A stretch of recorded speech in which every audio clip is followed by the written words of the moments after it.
Thank you so much for tuning in. I'm just in one of these moods for this program because every once in a while I have to think back, what got me excited about being here? What made me so passionate about doing this? How much did I sacrifice? How much did I give up to get here? And the answer is a lot. I know very few people that I grew up with. Most of them have drifted away. Many members of my family don't speak to me or have lost touch with me. I have been, as you know, married and divorced 4 times. I've had other girlfriends over the years who essentially have disappeared, except occasionally they see me on TV and they will drop me a line. Many of them felt a little threatened by my needing to travel to become successful or move to other cities to become successful, or to make appearances where women might sidle up next to me. But this is what I had to do to become successful. Now, I'm not complaining about it, but that's the gig, folks. I did what I had to do.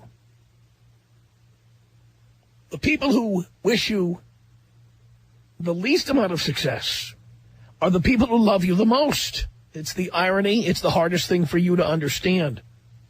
If you're trying to achieve something great, your girlfriend, your wife, your boyfriend, your husband, your parents, your siblings, your friends, your in-laws, these are all the people who are going to try to stop you. Many times you think it's other forces at work. The world doesn't like you. Nobody liked your resume. Nobody read your presentation. But the people who try to stop you more than anyone are the people who supposedly love you the most. The people who are most threatened by you becoming more developed as a human being, more educated, more worldly, are the people who have to look in the mirror and say to themselves, I didn't have the balls or the motivation or the ambition, and I didn't take the risks to become a more diversified, more educated, more successful individual. And rather than blaming it on themselves, of course, they blame it on you. It's that simple. Actually, it is not that simple. It's simple for me now because I've known this for many years. I've known this because I've had to give up relationships, personal relationships with girlfriends and wives, family members, friends. Many of them have fallen by the wayside over the years. The people who are still with me are the people who can handle the fact that I have become successful. Many are as successful as I am. Some of them are successful in their own right, doing what they want to do, and that's great. They don't have to want to do what I want. They don't have to want to make the same money I make. They don't have the same definition of success I do. But what they all have in common is they pretty much have done what they want to do, and they are comfortable with me doing what I want to do. And they don't feel threatened by my success. Those who are not comfortable are the ones who fell off the wagon. They fell off by the wayside. They're gone. If you wonder how to be successful, the part you put it this way. I don't say you'll never understand it. I say most people never understand it. And that's why they can't become successful while others do. It's because it's those who love you who will try to sabotage you. The people who love you will try to sabotage you.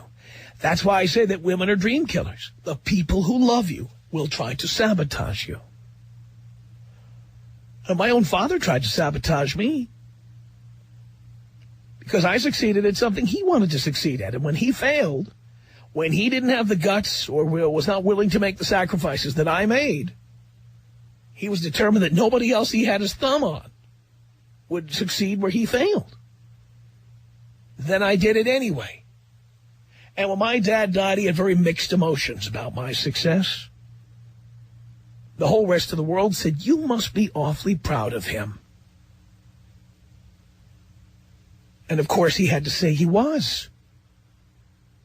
But I know he was ambivalent because I was doing what he wanted to do, in a sense. I succeeded where he had failed.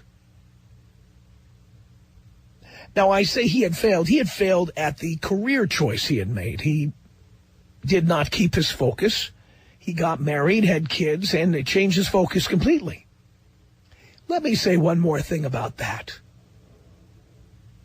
Having a good family is not a failure. If you decided to get married and you had children and you have stayed married and you have raised good kids, you are successful at something else. The thing is, that something else you have succeeded at will not guarantee you big money. It will not guarantee you, immortality in terms of your last name may survive, but immortality in terms of building a building that will last forever, or writing a book that will be in the library forever, or that kind of thing. But it's another form of success. Don't diss all the people who have succeeded financially and had to give up the opportunity to have a family or to keep a family together. Don't. Appreciate the success that others have. Appreciate that it's different from your success. I have friends who have kids. I have friends who are happily married. I do. They succeeded at something else. But the only people I know who have kids and have families and, wives, and they've been together a long time, are the people who understand that that's a different kind of achievement and that we have each achieved something in our own way. And they don't feel threatened by my success, and I don't feel threatened by the fact that they're a family and they're together and they're strong and they have things that I'll never have. We've each succeeded in our own way. But never forget that the people who love you are the people who want you to stay exactly who you are. They want you frozen in time. Here, let me give you an example that you'll understand. Why do we love watching sitcoms? And I mean old reruns of sitcoms. Why do we like watching Seinfeld? Why do we like watching, I don't like watching Friends, but why do so many people like watching it? Why do people like watching I Love Lucy for so many decades as a rerun? You know why? The characters never evolve. They change very little.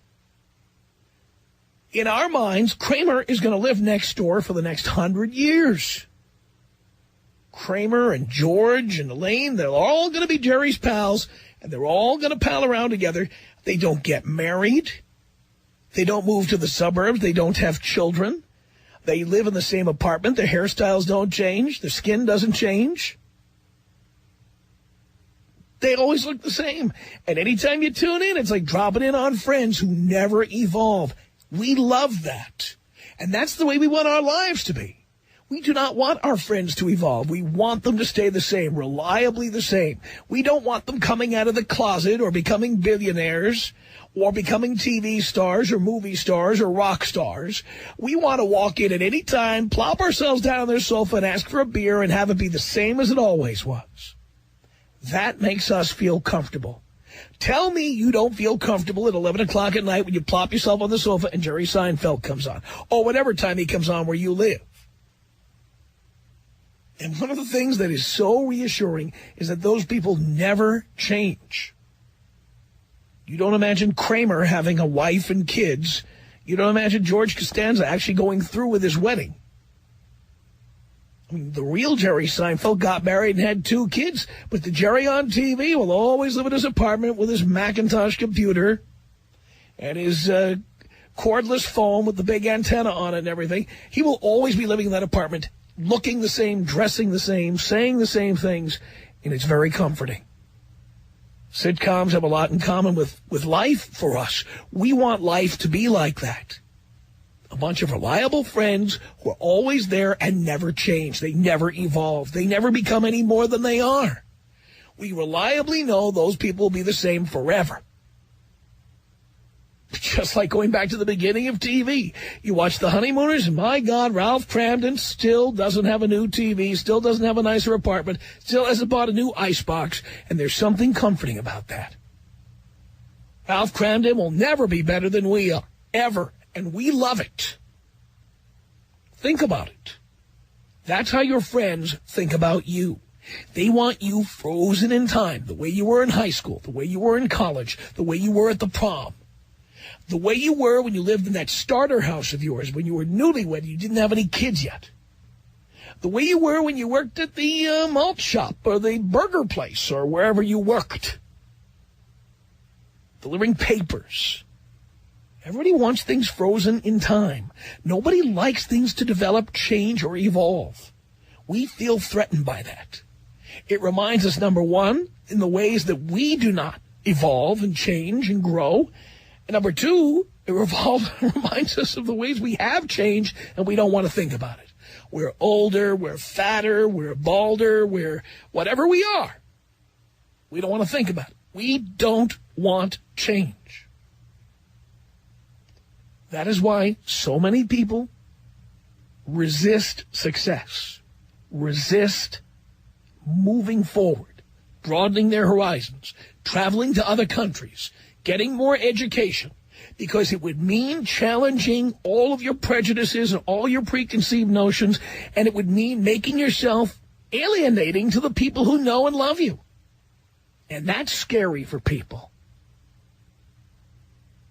Am I talking to you?